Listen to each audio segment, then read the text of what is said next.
Welcome. In front of me is a Doogee S70, and today I will show you how to set up your device once you boot it up for the first time. So this should be the first screen you see, and all you need to do here is select your desired language. Now I'll be sticking with English, so I'm just going to tap on that and select Start. The next page is the network connection to mobile data, so SIM card. You can insert it if you want to, or skip it, which will then bring you to the Wi-Fi connection, so you can connect to Wi-Fi if you want to do that instead.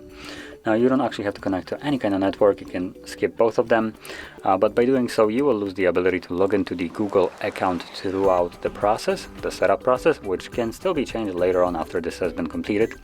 And also date and time will not be set automatically, as you can see right here, so you need to make sure that it is correct, but for me it is, so I'll select next.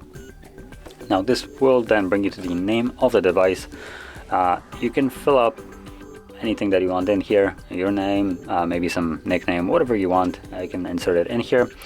And what will happen by doing so is that the device will change its name. That will include things like Bluetooth and hotspots and stuff like that.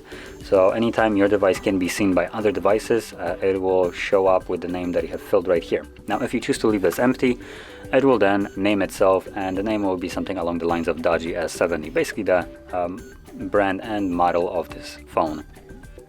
So I'll select next and keep it by default as it is. Then we have unlocked with fingerprint, so you can set up a fingerprint unlock, which will also force you to set up a PIN pattern or password, because you cannot just have a fingerprint. Now if you want to select just a screen lock but not a fingerprint, just select next, and it will ask you what you want to choose: pattern, PIN, password. So I'll select pattern, and before you can actually add it, it gives you the option of secure startup. I do recommend against this. I personally don't like it. What will happen is once the device is turned off fully, like the battery as an example dies, when you turn it on, it will basically stop the booting up sequence and tell you that you need to put in your protection, the screen lock, before it boots up fully, at which point once it does, you have to put that screen lock once again. So that's why I don't like it. Just adds another step that doesn't really provide any additional benefit, in my opinion. So from here we can now insert our screen lock. So draw it, redraw it the same way, once again confirm it, and there we go. We have now a screen lock set, and from here we can skip adding a fingerprint if that is something that you don't want to do.